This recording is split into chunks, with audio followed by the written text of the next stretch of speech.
Capítulo primero. Simbolismo teológico y simbolismo cosmológico. El simbolismo de las iglesias no es algo que los fieles desconozcan totalmente. Las observaciones, a veces pertinentes, hechas en el transcurso de un sermón de la fiesta de la dedicación, las indicaciones recogidas aquí y allá de las lecturas, siempre dejan alguna huella en la memoria.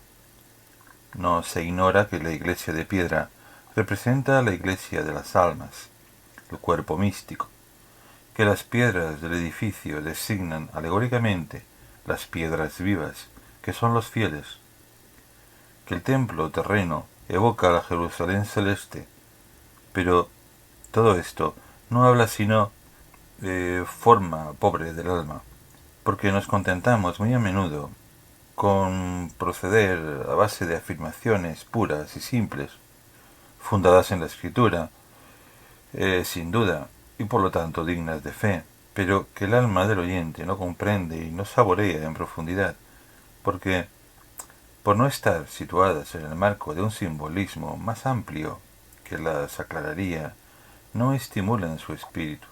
Pero entonces, cuando tratamos de extender un poco la exposición del significado místico del templo, nos limitamos, por lo general, a mencionar siempre, sin otra explicación seria, los ingeniosos sistemas o esquemas transmitidos por Durand de Mende en su libro Racional des Offices Divins. Uno se entera así de que las ventanas de las iglesias significan la hospitalidad abierta y la tierna caridad, de que los vitrales representan las santas escrituras, de que el pavimento representa el fundamento de nuestra fe a los pobres de espíritu por su humildad, de que las vigas que unen las distintas partes de las iglesias son los príncipes de este mundo, los predicadores, que defienden la unidad de la iglesia y la sostienen, de que las sillas de coro son el emblema de las almas contemplativas, de que la sacristía, donde se dejan los vasos sagrados, es el seno de la bienaventurada Virgen María, etc. Estos significados no han de ser quizá, totalmente rechazados. Está claro que son bien secundarios y superficiales, y que la proliferación de este alegorismo y el abuso que de él se ha hecho ha contribuido en gran medida a desacreditar el simbolismo auténtico. ¿Qué importancia creemos que se le dé a este, en efecto, si lo reducimos a una emblemática anodina? Pues es importante, creemos, distinguir cuidadosamente dos tipos muy distintos de simbolismo. El simbolismo intencional o convencional y el simbolismo esencial. Los significados dados por Durand de las sillas de coro, las ventanas, las vigas, son símbolos intencionales y en cierta medida artificiales, pues uno no ve que se justifiquen inmediatamente por la naturaleza del objeto, que es su primer término. El sentido moral o espiritual aparece aquí como añadido y no convence apenas porque se ve claramente que es intercambiable, y la mejor prueba la constituye el que los objetos en cuestión se dan a veces significados totalmente distintos, lo cual es imposible en el simbolismo auténtico o simbolismo esencial.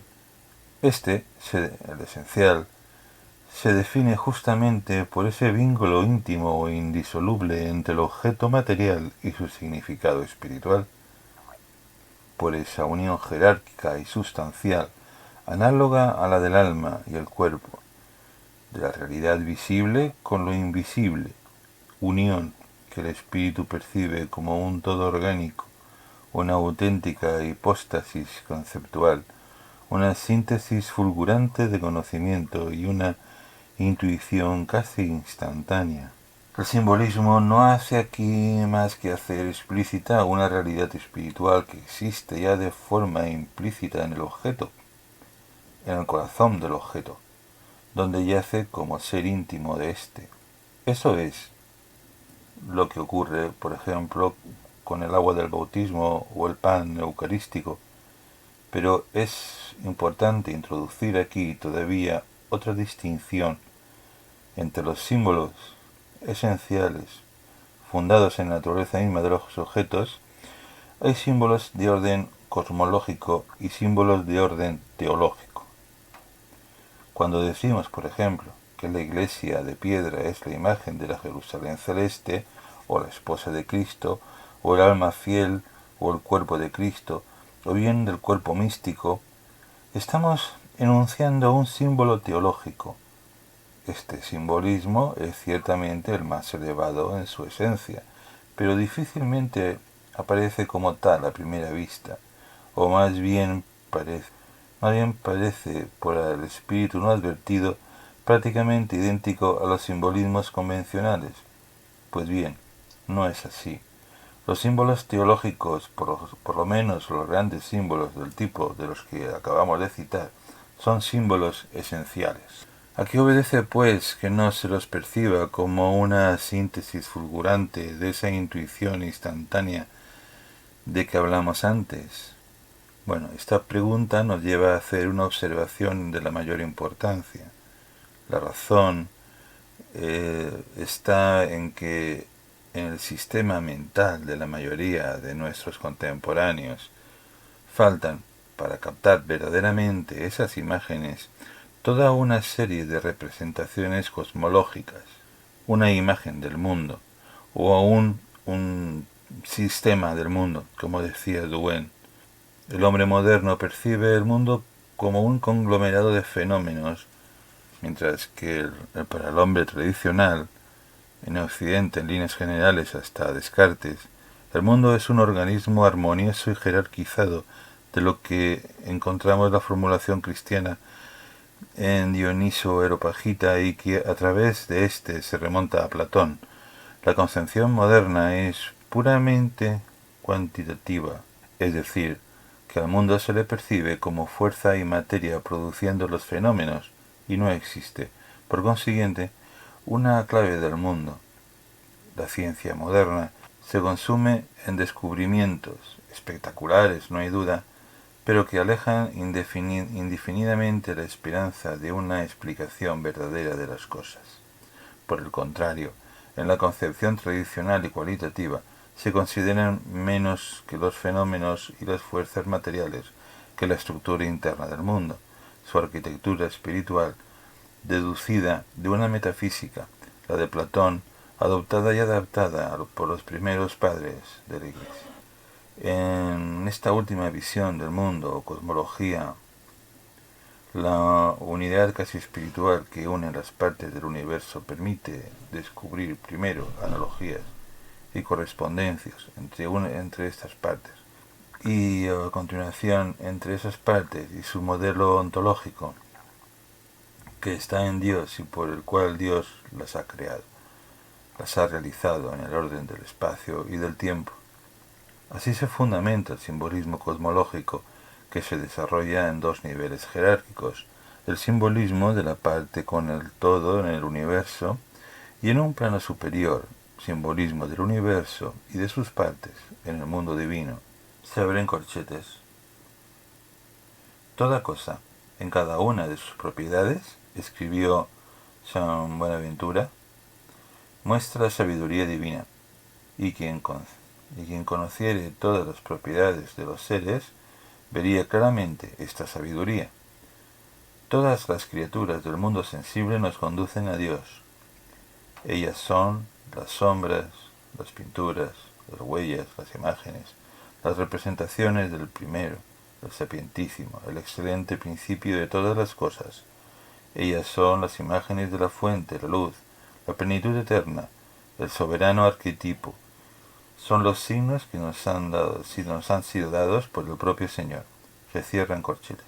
Esto por lo que se refiere al simbolismo vertical del mundo con Dios. He aquí ahora, para ilustrar el simbolismo horizontal de las partes con el todo y de las partes entre sí, un texto de Monseñor Ladriot.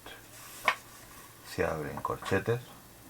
El simbolismo es una ciencia admirable que proyecta una luz maravillosa sobre el conocimiento de Dios y el mundo creado sobre las relaciones del Creador con su obra, sobre las relaciones armoniosas que agrupan todas las partes de este vasto universo.